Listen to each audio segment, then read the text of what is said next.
The Honorable Minister of State in the Ministry of Home Affairs. Honorable Minister, Honorable Home Minister. सभापति महोदय, statement जो है भारत सरकार का वो नित्यानंद जी ही बताएंगे, मगर मैं कुछ चीज़ों की स्पष्टता करने के लिए आपकी अनुमति से इस सदन के सामने खड़ा हुआ। सबसे पहले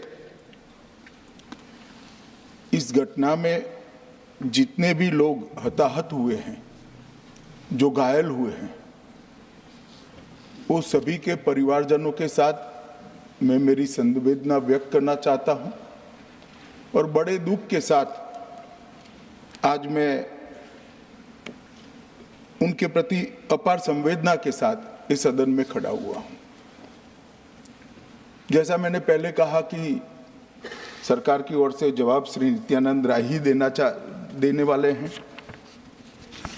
जब यहाँ पर 1 घंटे की चर्चा आपने अनुमोदित की, तब मुझे था कि आज का दिन शायद राजनीति से परे रहेगा, इस पर राजनीतिक टीका टिप्पणियां नहीं होगी। खैर, उद्देश्य से या जानकारी के अभाव से कुछ टिप्पणियां भी हुई और कुछ सदन को पूरा देश देखता है, इसलिए देश के सामने कोई गलतफहमी न हो जाए, इसलिए मैं स्पष्टता करने के लिए खड़ा हुआ। दोषारोपण हुआ या जानकारी के अभाव में मुझे मालूम नहीं है, मगर मुझे स्पष्टता करनी है माननीय महोदय, आपके माध्यम से सदन से और सदन के माध्यम से पूरे देश को। Early warning early warning early warning early warning बोलते ही गए। अंग्रेजी में जितने भी गंभीर प्रकार के शब्द है अपने भाषण में डालकर इसको बताया गया। मैं सदन के सामने स्पष्टता करना चाहता हूं, 23 जुलाई को केरल सरकार को अर्ली वार्निंग भारत सरकार की ओर से दी गई थी।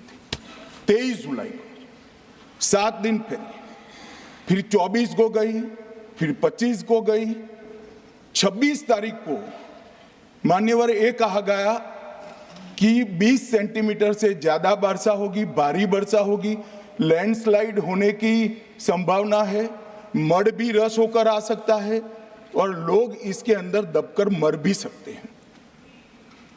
मैं कुछ कहना नहीं चाहता था मान्यवर, मगर भारत सरकार की अर्ली वार्निंग सिस्टम पर सवाल किए गए, इसलिए मैं कहता हूं प्लीज लिसन अस, मत चिल्लाइए, प्लीज रीड इट। जो वार्निंग भेजा है उसको पढ़िए जरा। और इस देश में कई राज्य सरकारें ऐसी हैं जिन्होंने इस प्रकार की वार्निंग का उपयोग कर जीरो कैजुअलिटी डिजास्टर मैनेजमेंट किया है। मैं ओडिशा राज्य सरकार के लिए भी, उस वक्त हमारी नहीं थी, नवीन बाबू की थी, हमने 7 दिन पहले साइक्लोन का अलर्ट भेजा, सिर्फ 1 व्यक्ति मारा गया, वो भी गलती से मारा गया। गुजरात सरकार को हमने साइक्लोन का अलर्ट 3 दिन पहले भेजा, एक पशु भी नहीं मरा साहब। मगर मैं बड़ी विनम्रता के साथ कहना चाहता हूं कि आप जो घिसे पिटे शब्द यहां लेकर आए हैं और डिमांड ही करते जा रहे हैं, अर्ली वार्निंग सिस्टम है। भारत सरकार ने 14 के बाद अर्ली वार्निंग सिस्टम के लिए 2000 करोड़ रुपया खर्च किया है और इसको साझा किया जाता है मान्यवर। 7 दिन पहले हर राज्य को सूचना भेजी जाती है और वो सूचना साइट पर सबके लिए भी उपलब्ध है, माननीय सांसदों के लिए भी उपलब्ध है। मगर कुछ लोगों को है कि यहाँ की साइटें खोलते ही नहीं है, विदेश की ही खोलते हैं। तो अब विदेश में तो इसकी अर्ली वार्निंग सिस्टम आएगी नहीं, हमारी साइट देखनी पड़ेगी मान्यवर।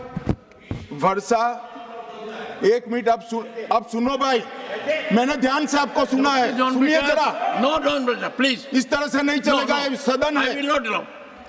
The facts and figures and details are being imparted. Please, मान्यवर, Honorable Minister. मैं तो उस उद्देश्य से ही कहता हूं इसको सुनकर सभी राज्य अलर्ट हो, अर्ली में अलर्ट हो जाए। मेरा किसी को ताना लगाने का आशय नहीं है।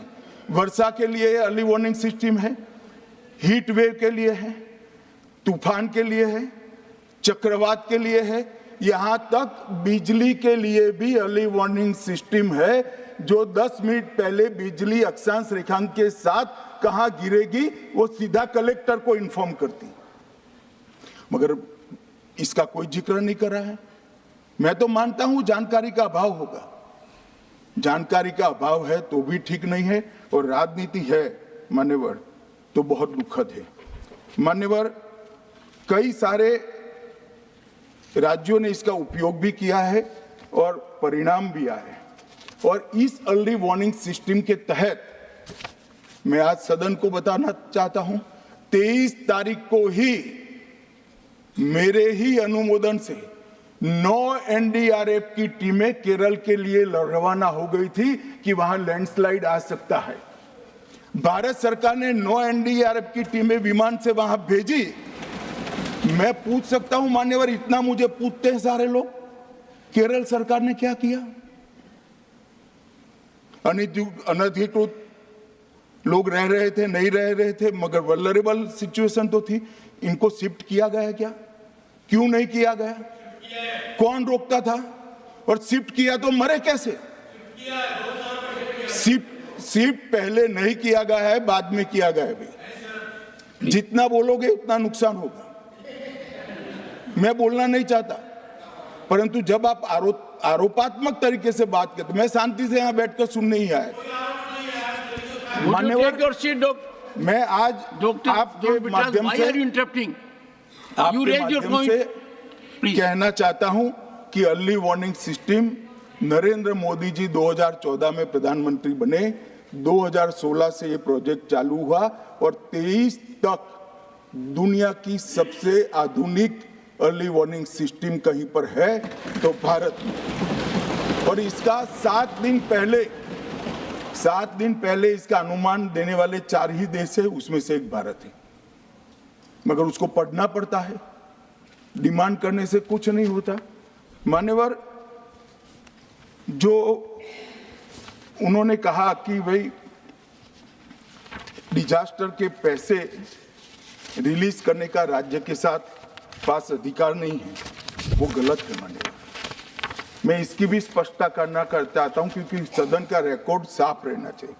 एसडीआरएफ में 10% राशि कोई भी राज्य अपने हिसाब से अपनी गाइडलाइन से इश्यू कर सकता है, और 100% राशि भारत सरकार की जो गाइडलाइन इश्यू हुई है, गाइडलाइन इश्यू के किसी भी परमिशन की भारत सरकार की जरूरत नहीं है, गाइडलाइन को सिर्फ फॉलो करना है। मगर जो ये डिजास्टर के पैसे हैं और कोई हेड के अंदर तो खर्च नहीं हो सकते, हमें इतना तो चेक एंड बैलेंस रखना पड़ेगा। तो फिर भी 10% खर्च तो डिजास्टर के नाम से कुछ भी आप करें कोई नहीं पूछता। 90% खर्च आप गाइडलाइन के हिसाब से डिजास्टर के लिए भारत सरकार की कोई परमिशन लेने की जरूरत नहीं। और बंगाल का भी कहा मान्यवर, डिटेल स्टेटमेंट नित्यानंद जी पढ़ेगी, मतलब मैं स्ट्रक्चर्ड स्टेटमेंट नहीं दे रहा हूं, सिर्फ स्पष्टताएं कर रहा हूं। मान्यवर, बंगाल का भी कहा, हमने 6,244 करोड़ रुपया 14 से 24 तक बंगाल के अप्रूव किए हैं, और जिस प्रकार से इनके खर्च का हिसाब आता है इस हिसाब से रिलीज होते हैं, उसमें से 4,619 4619 करोड़ रुपया हमने रीएम्बर्स कर दिया है। मगर वहां थोड़ा प्रॉब्लम है हिसाब भेजने में। अब वो तो मैं अच्छे से नहीं कर सकता साहब, बंगाल ने ही करना पड़ेगा। अकाउंट देना पड़ता है तो सरकार है, कोई पॉलिटिकल पार्टी नहीं है ना। सरकार के कुछ रूल्स होते हैं, रेगुलेशन होते हैं, अकाउंटिंग सिस्टम होती है, एजी का ऑडिट होता है। हम किसी को नहीं मानेंगे तो थोड़ी तकलीफ आएगी, मगर धीरे धीरे आदत पड़ रही है, इंप्रूवमेंट आया है। इसीलिए 6244 में से 4619 करोड़ रुपया इनका रिलीज हो चुका है। और मैं फिर से कहना चाहता हूं मान्यवर, अर्ली वार्निंग सिस्टम दी गई थी, इसीलिए 23 तारीख को हमने एनडीआरएफ की 9 बटालियन वहां पर 9 बटालियन वहां पर हमने भेज दी थी, और 3 कल रवाना करी है। एनडीआरएफ की बटालियन उतरने से भी अलर्ट अगर हो जाते तो काफी कुछ बच जाता। मगर मैं किसी पे दोषारोपण नहीं करना चाहता हूं। ये समय है केरल की सरकार के साथ खड़ा रहने का, केरल की जनता के साथ खड़ा रहने का और जो लोगों की हानि हुई है उनके साथ खड़ा रहने का मैं सदन को विश्वास दिलाना चाहता हूं। Irrespective of party politics, Narendra Modi सरकार केरल की जनता और केरल की सरकार दोनों के साथ चट्टान की तरह खड़ी रहेगी, किसी को संशय रखने की जरूरत नहीं।